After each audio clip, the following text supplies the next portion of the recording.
Ms. Owen. Thank you, Madam Chair. I had a couple of questions this week about what accountability means. And of course, accountability, there are lots of different kinds of accountability, but I want to talk about government accountability for a minute. Government documents hold the truth, and that truth is truth about how money is spent, how decisions are made, and how things operate. And the truth matters.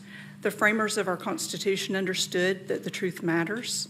In the First Amendment, when we talk about freedom of the press, that is a place where the framers absolutely understood that access to government information matters.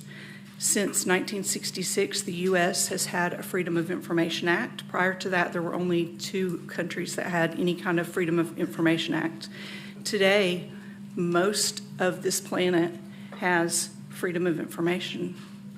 So most people can gain access to how their governments are operating, how their meetings take place, how their money is spent, all of those things. A minute ago, we heard Dr. Wilson tell us that that data is available. We can get that data.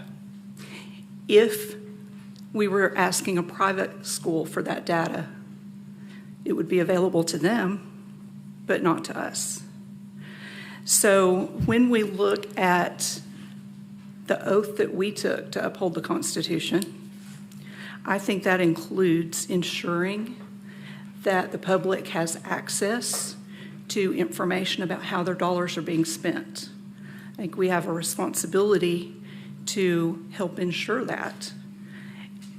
And our duty is to be very specific about public schools.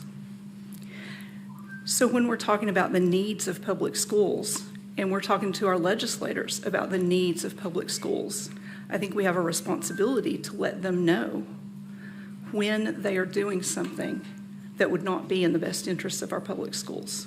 So that's the purpose of bringing this resolution. I know we've had some people say, well, if our schools aren't meeting the needs of our students, they should be allowed to go somewhere else. And I would counter that by saying if our schools are not meeting the needs of our students, that's our fault. And it's our responsibility to change that situation. Since we have open records and since we have open meetings, the public can come and demand that we do that. When we separate things out, I think that takes away some of our responsibility and lets us very easily say, well, if you don't like it, go somewhere else. That's not what we should be doing. What we should be doing is saying, if we're not meeting the needs, what do we need to do to change it? And I think that that's what local control really means. So I hope that we can do what many other LEAs have already done and pass this resolution so that we can clearly communicate to our legislators that this is not in the best interest of our students. Thank you. Reverend Butler. Can we please keep it down? Please, thank you. Reverend Butler, go ahead, sir. Thank you, Madam Chair. I did not speak on this Monday night because, quite honestly, I had not quite formulated in my mind how I felt about it. I do believe that this is not an issue that we should debate because we don't have any decision to make. And for me, when I'm in a meeting, I look at debating issues based on the decision that we're going to make. But I did some research, and I did see that boards around us, school boards around us in communities, in districts, have made recommendations. And also, over the last couple of days, I've received a number of emails, some that wanted me to support the resolution, and others who wanted me to oppose the resolutions. And let me say thank you to everyone who sent an email. I would encourage everyone to engage the board in whatever fashion that we have available for you. And if you send an email, send it to all the board members so we all can see. Don't just assume some of us have already made up our mind and it doesn't do any good. Send it to us. As I was reading it, I was looking at that. We do have some people that we serve that wants us to make a decision about this, and also it's on our agenda. So I did look at the ones who are against this resolution, and I understood that one of those things was having choice. And when I looked at the choices that were available, I did do some research as if I was looking for a private school, and if I did want my child to go to a private school, looking at the cost, I think the average that I found was like $8,500 a year for tuition, as high as 16 that I saw, and as low as about 2,500 that I saw. So, and I also saw that there was an application process, and I looked at the top 10 schools. They all said application, you got an application fee, there's an application you fill out, and you'll be assessed, and then you may go on their waiting list. So what I saw was it was more of an opportunity and less of a choice. But you have an opportunity to take funds and go to a school that may offer you a better opportunity. One of the emails I received did say that they chose the private school because it offered them a curriculum and a learning structure that Knox County Schools does not offer. And one of the things that I thought was that that's a structure and a curriculum that Knox County Schools are not legally able to offer. So you're going to a private school that's going to offer you something that Knox County Schools is not legally able to offer, but use public dollars to do so. And that's a concern I have when we use public dollars in such a way that we can't use it. If the kids are going to use that curriculum and be educated better, why don't you allow Knox County Schools to explore that opportunity? Likewise, you have private organizations have private boards. They appoint their boards. So the taxpayer does not have a way of examining how the money is being used. I'm not sure if the private schools will have to do the same things we have to do with regulatory and according to the law. So there's a lot of ways that private industry if they use public dollars, will they have to operate as public schools? And these are my concerns when I think about whether or not we pass this resolution. As I look closely at the resolution, highlighted a lot of things, but those three things, the transparency of what they're doing, they have a private board, they make private decisions, and also a number of the schools have a philosophy that they follow. One parent says, I want to go to a school that believes in what I believe.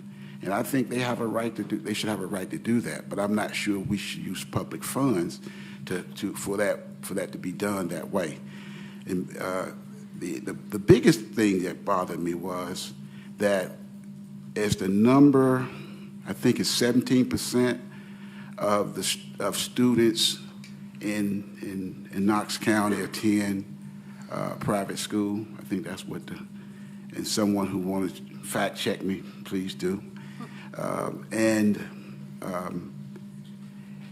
The parents, those 17% that are already going to the private schools, if this passed, they would be eligible to use the vouchers. And I can't see the private schools saying to those people, we're not going to accept vouchers from you, but we accept vouchers from everyone else. And you already have a waiting list at the top schools. So it doesn't seem like this really would help Knox County school students as a whole. So I think that the resolution is sound.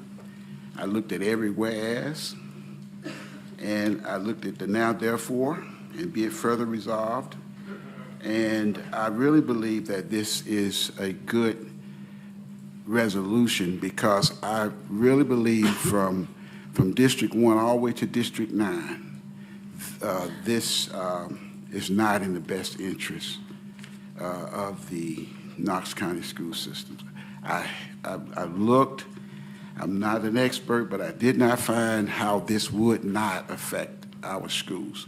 And I think that we should be, rather than looking to push money to private industry who already have more money we have, that we should be pushing for money to come to us so we can support those things that we really want to do, but we're struggling to do them the way we want to do them. So that's what... Excuse me. Thank you. That's what I think. And so I'm going to go back to say I'm not making a decision, and I'm trying not to. I'm not saying I'm successful, but I'm trying not to debate what the governor's trying to do. I'm not trying to debate that because that's not a decision we make. Our decision is about whether or not this resolution should go forward. And my decision to vote for it is because I really don't think that what is being proposed is in the best interest of Knox County schools. Thank you. Ms. Bike. Thank you, Madam Chair. I guess similar to Reverend Butler, I really appreciate everyone that reaches out. I've had a lot of phone calls and a lot of emails and discussions about this on both sides, and I value all of the opinions. And I agree that when people reach out, I wish they would send it to the whole board so that we can all see kind of the conversation that's going on or coming in from the community. In compiling all of those conversations, realistically, there was only one I found that was not in favor of this resolution that had children already in private school. All the others that were not in favor of this resolution did not have children in school-age children, or did not have children at all, as far as I could understand from the conversation. And the one that had children in private school already, like Reverend Butler said, it was an environment that we're not legally able to offer. It sounds like a Montessori school, which my children went to a Montessori school in preschool, and it was amazing and wonderful, and it was absolutely delightful for them. I was also very privileged to be able to send my children to that, but also they offered a scholarship that was privately funded that I was able to take advantage of to allow me to send both of my children there. And I think that those programs already exist to allow you to have a choice. And so I really appreciate everyone reaching out. And I know that I've also had conversations with parents that have actually last night have children in private school, that they pay for it, and they are also not in support of their tax dollars going to privately funded institutions because of the oversight issue. Oftentimes we can't go to those board meetings. I was on the board for our Montessori school, and those were private meetings. They were not noticed. Other people were not allowed in, and, it was a small school, and maybe that was okay. We didn't have too much pushback on it, but we got to do whatever we wanted to do generally, and people that liked it paid to send their children there. And I think, as I understand, that's the way a lot of private schools function in our community. I know private schools can also turn down students, especially, obviously disability special education is important to me. And I know families that have struggled in Knox County schools and tried to go to a private school and were denied because their child had ADHD and needed too many services, and they could not serve their child. Even though they were very wealthy and willing to pay for extra services, the school still said no. And so I think that is, again, agreeing with Reverend Butler, that is a place where it's not a choice, it's not an option. And then also, if we want to talk about competition and the third grade retention issues that are now becoming also fourth grade, a lot of private schools are not obligated to go through that testing. And so, that is, to be frank, that is something when my son got caught up in this, I considered moving him to a private school because that would have been an option for me. And if that's not fair competition. Also, in the other costs that we talked about, you know, where there were application fees, I know oftentimes application fees can be anywhere from $75 to $500 depending on the school that you're going to, but then you also have to put a deposit in, and sometimes that deposit is kind of like a rental deposit where you're paying for an entire month, which is often $1,000 a month. And so this voucher is not going to cover the actual cost, and then adding on transportation costs because many private schools do not offer transportation, and so then that family needs to have the ability and time and a car to be able to do that stuff. And so those are also parts that are often not thought about. But then also hearing that if you were to choose to use a voucher, that you would be waiving your right to any sort of special legal assistance for special education seems also very concerning to me, and maybe something that, you know, parents will often think, oh, well, I don't need that, or my child doesn't need that right now, but what about next year? What about halfway through the school year? Because as children grow, we often find that there are other supports that are needed that we didn't realize in the beginning, and that happens. And I would hate for a family to be partway through and then realize, oh, well, my child is completely out of luck. Or to be then denied once it's realized that that child needs those services, to be denied from that private entity and have to come back to a public school. It's disruption in education. So for that reason, you know, I support this resolution. I think it's important to let them know that this needs to be a better plan. If they're going to move forward with vouchers, which it sounds like they are, it needs to be better. It needs to be more robust and more thought out. Thank you. Mr. Triplett. Thank you, Madam Chair. I'll be brief. I know we've had a lot of discussion on this. First, I'd just like to say this is, you know, I think this is more political than actual function of accomplishing anything. As Mr. Butler said, we don't actually get a vote. So this is more of just politics and talking than actually accomplishing anything. This resolution is. Second thing I'd like to say to Mr. Watson's point about the preschool, the private preschool accepting public funds not coming from the Department of Education.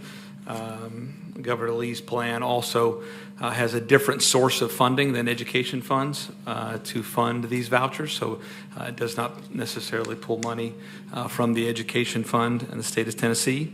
And then the third thing, I see no conflict in supporting Knox County schools providing the very best education they possibly can, and at the same time giving parents the choice and the freedom to do what they think is best for their child. Mr. Watson made the point yesterday about winners and losers and kind of the sports analogy, and I understand his point, but in sports there's a time limit. You know, the game ends and there has to be a winner and a loser and points are tallied, but when it comes to this, you know, are there really losers when both sides are raising their level and trying to achieve excellence? And if Knox County is trying to achieve excellence and some of the schools trying to achieve excellence, then I think we both win in that. So I will vote no on this resolution. Ms. Kristy. Okay, I'm going to try to be even briefer than Mr. Triplett. It's going to be challenging. And I've said this in the past, I am not a fan of resolutions. You know, a lot of districts, even Knox County Schools, sent a resolution about third grade retention, and we all saw how that worked out for us. I do sometimes wonder if sometimes by sending them in this manner might make things a little worse as far as our relationships with people at the state level. I think there is something to biting the hand that feeds you. I mean, I really do think that maybe there, but again, I don't think it's going to make a difference regardless. Whether you love vouchers, hate vouchers, this is not the elected body that will be making that decision. My focus is on our schools and making them the schools parents want to send their kids to.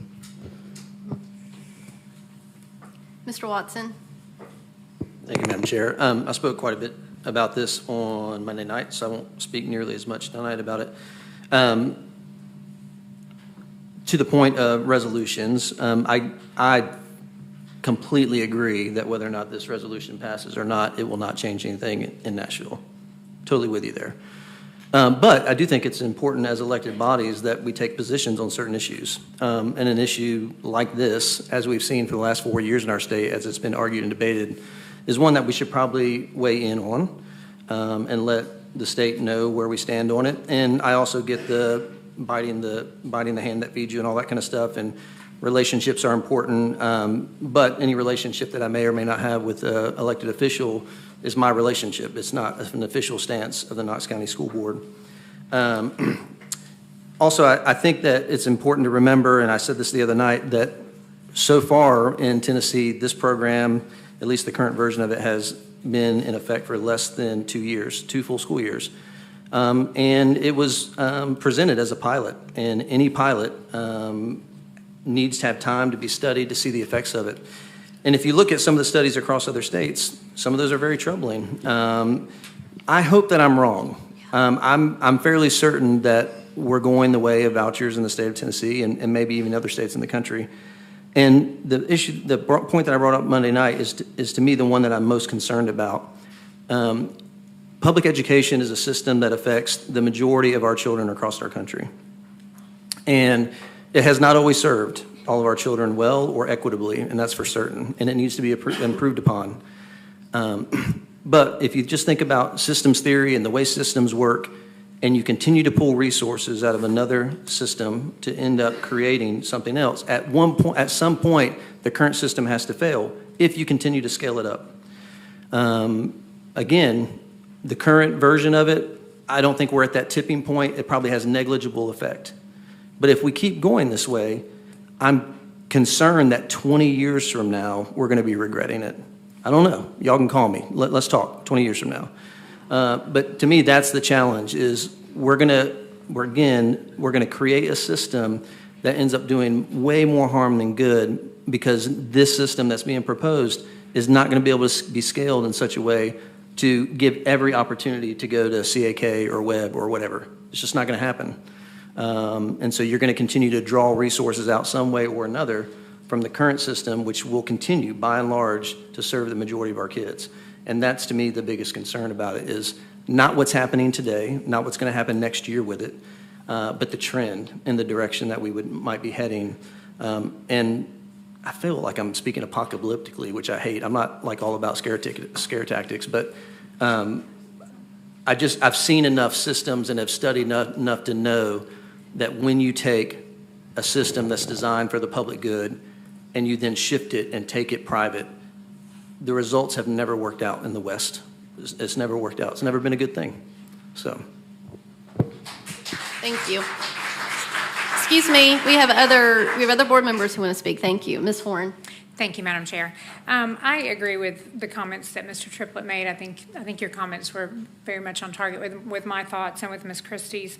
And, you know, I think that a couple of people have also said this is not our decision to make. We would be making a position statement. This lies with the state legislature, and I think that if people have opinions on this, they need to contact their state representatives.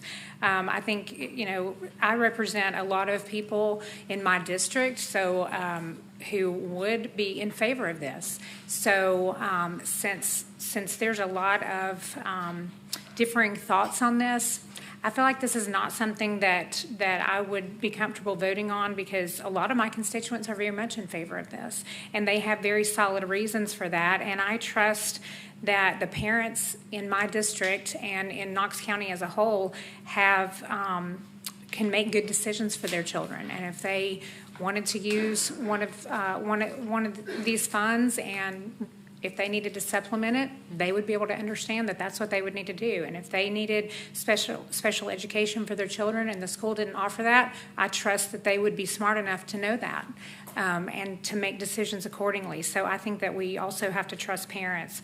I think, too, that we're probably 2-3 weeks away, 4 weeks away from actually knowing what is being presented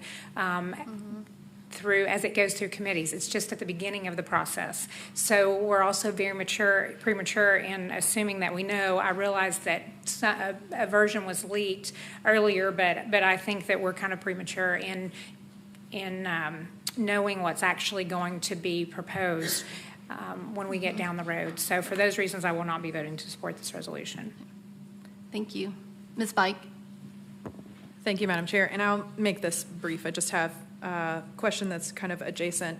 Am I remembering and correct in knowing that we don't currently have a lobbyist for us? Is that? So I think with that, I understand that resolutions, they carry as much weight as the person that is receiving them wants them to carry. But with that, I think having a stance as a body would be important. We're currently still the third largest district in the state of Tennessee, and I think that would also carry some weight, and hope that with the whole biting the hand that feeds you, that we have a good relationships with our legislators, that they would listen to us and have a conversation as opposed to just shutting us down. Change happens incrementally, and I think it's important for us to have a voice in this and for them to let us know, or for us to let them know that, especially because we don't have a lobbyist right now. Thanks. Celeste? Thank you, Madam Chair. I would just like to point out that according to the U.S. News and World Report, public schools in Tennessee are ranked 33rd in the nation, which is why it doesn't make sense to me to allocate funds to private school vouchers, when instead these funds could be used to things like funding the humanities and the arts, improving environments within classrooms, and even to, say, pay teachers more, which is why I implore you all,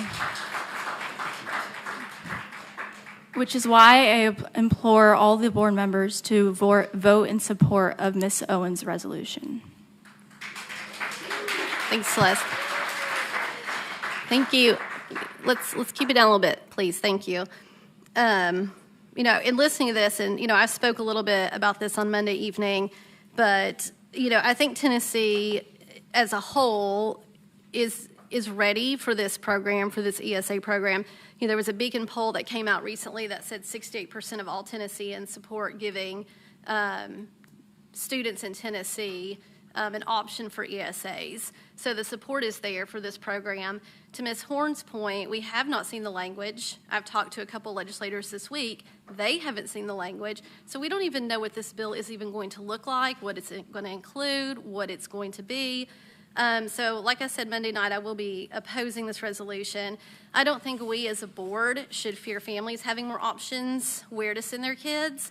I think as a board, our energy should not be spent on conversations or resolutions that are designed to make sure we never have to compete. I think competition lifts, like I said the other night, it lifts all boats up. I think that we have to focus on what's best for the kids, not what's best for a system. We're here for kids. I believe that ESAs can make KCS better by helping us move more quickly, be innovative, thinking outside of the box. I think our job is to always make sure that we have the best schools we can for kids, but we can't meet the needs of all kids, and those families should have options. And the parent is the best decider of that. It's not about winners and losers. Again, it's about lifting up all boats. I believe we can be better and do better in KCS, but we need to focus on doing that as a board rather than playing politics through these resolutions. Again, let's be about kids and families. So is there any more discussion on this item? Reverend Butler. Yes, thank you, Madam Chair. And first of all, let me say I respect every board member to be able to have their own opinions and decide what they want, what's best, what they think is best for them to vote on. And I also think that the perspective in which we look at it, I was once again thinking as I was looking at these private schools that if I were a parent who was in a private school, I would think that this would be a great deal, because that way I'm able to afford more things other than just the full tuition. Even if it doesn't pay the whole tuition, I'm paying that now, so this makes sense. So I could very much be part of that 68% you talked about. Likewise, if I was able to pay some of the tuition, and I could see getting a voucher, then I would see that being a plus. If I were a parent of a child that once the application is done and they send in their grades, the last 2 years of report cards and all the things that's required for them, I would say, they have a pretty good shot of getting in. But I think one of the reasons why I don't see that, I see the vouchers being utilized, but I don't see them being utilized where we're going to have 40%. Right now, what I looked at and what I was looking at was the private school association website. And so this was their data, set by 17%. I can see it going up to 20%, maybe 23%. And one of the reasons is because they don't have enough classrooms right now, enough schools right now. They don't have enough of that. The other thing I think is going to be done is that they're not going to want all of our students. And so, you know, someone said to me, they're not going to want students from my zip code. And so we're still going to have public school as our choice. And one thing I think that I've heard that I definitely agree with is that we have to concentrate on what's going to make Knox County schools better. And we have to have a budget that we're going to ask for what we need and not what we just think we can get. And so anything that threatens, and I'm going to agree with our chair that it's not fair that you applaud for some and not applaud for everybody. I think that's just not fair. I do appreciate your agreement with me, but I thought I was on the road, but now I forgot what I was going to say. So I just think that whatever we do, whatever we vote on, but let's not let that hamper us continue moving forward and doing the best we can for Knox County schools. And I continually have a concern about the distractions, but also a concern about those things that that take away from how we're going to be doing our job. And I do have a concern that this proposal that the governor has, I agree with you, we don't know what it is yet. I really want to ask the question is, if you see what it is and you don't like it, will you have a resolution then? I don't know. But I just think that we do need to make sure we're in the budget, we're in a budget year, we have a strategic plan coming up, we have a number of things that we really got to be pressed on, that this doesn't cause us to be distracted. But I do think that resolutions do make a difference. I do think that. I do think because it makes a statement of we as a board feel like public schools is more important. It's more important than it's being paid for. But I'll stop right there. Ms. Owen. Thank you, Madam Chair. I expected to see probably the same folks who were here Monday night and had no idea that it was Wear Red Night. When we talk about whether a resolution is valuable, we have a resolution before us that's not going to pass, and look at our community engagement. Discussing this has been valuable for many reasons, whether it passes or not, because we have had this discussion, the community has heard the discussion, and the community understands who they need to go call to express their concerns. Thank you.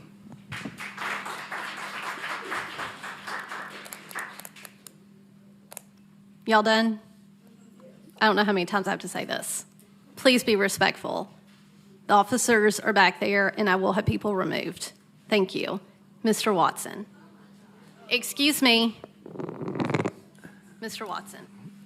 Thank you, Madam Chair. Unbelievable. I think some of what we're seeing in the room tonight is indicative of what happens when you have a public board. And I get people not like standing up and being disruptive and all the things, and I also get you respectfully asking for us to be able to speak. I wasn't going to say this until you just did what you did, but to me it's odd to kind of make that type of threat. Like, this is part of like the democracy piece of it. Like, people should be able to, and they're not hooting and hollering, people should be able to say, yes, I agree with this. I'm affirming this. All right, I'll set that aside. There's been several times in our conversation tonight where people have said, resolutions don't have an effect. I don't know why we're doing this. I don't know why we're talking about resolutions. This seems to be political and all this kind of stuff. I used to say when I first got elected to the school board that I'm not a politician. It's not really true. Like, we are all politicians. Like, we're elected to do these types of things. And a resolution, like it or not, is one of the very few tools we have as a school board member. I can count on less than one hand how many resolutions have ever been presented to this board in the 3.5 years that I've been on it. I mean, it's not like it's not like people are just slinging out resolutions all the time. To me, it would make sense that board members at any one point, if they felt like there's a position that the board needs to officially take on something, that would be the tool and the mechanism that they would do it and present it. So it just seems disingenuous to me to like slap somebody's hand for like even presenting a resolution. And then also this idea, well, this is just happening because it's political. Well, yeah, it is political. And the political is about a debate and to say, here's what we believe in, here's what we agree about, here's the conversation. And to Ms. Owen's point, this process has been good. Whether or not it passes or not is still good. But again, to try to people feel like they shouldn't have spoken about this, they shouldn't have brought it to the board, that it was a waste of time. Again, what are we doing here? Like, if that's not what we're doing, if we're not debating the politics of our time and what's happening, we all know that this has been a major conversation in our state for at least 4 years, if not more than that. And we also know that people even in our legislature in Knoxville have changed their minds, right? I mean, there's at least one legislator in Farragut who earlier on voted against this. They're probably going to vote for it this time, right? People change their minds through debate and conversation. So I would just ask us, again, I feel like I'm like saying things that I wish I would never have to say, but I just wish we would be like better and not picking at each other in a meeting or picking with the public in a meeting. Like, this is a part of the deal. Like, this is what we signed up for, to debate it. Whether or not we agree or not, but we should be able to have the conversation, not try to be made to feel bad for bringing it up. So, Reverend Butler. I call for the question. Is there a second? We have to vote on that, right? Okay. All right. Yes, please, Ms. Coatney. Thank you, Madam Chair. Yes. Yes. Can we are voting on the resolution, just to clarify. Dr. Butler. Ms. Owen? Yes. Mr. Watson? Yes. Ms. Bike? Yes. Ms. Horn? No. Mr. Triplett? No. Ms. Kristy? No.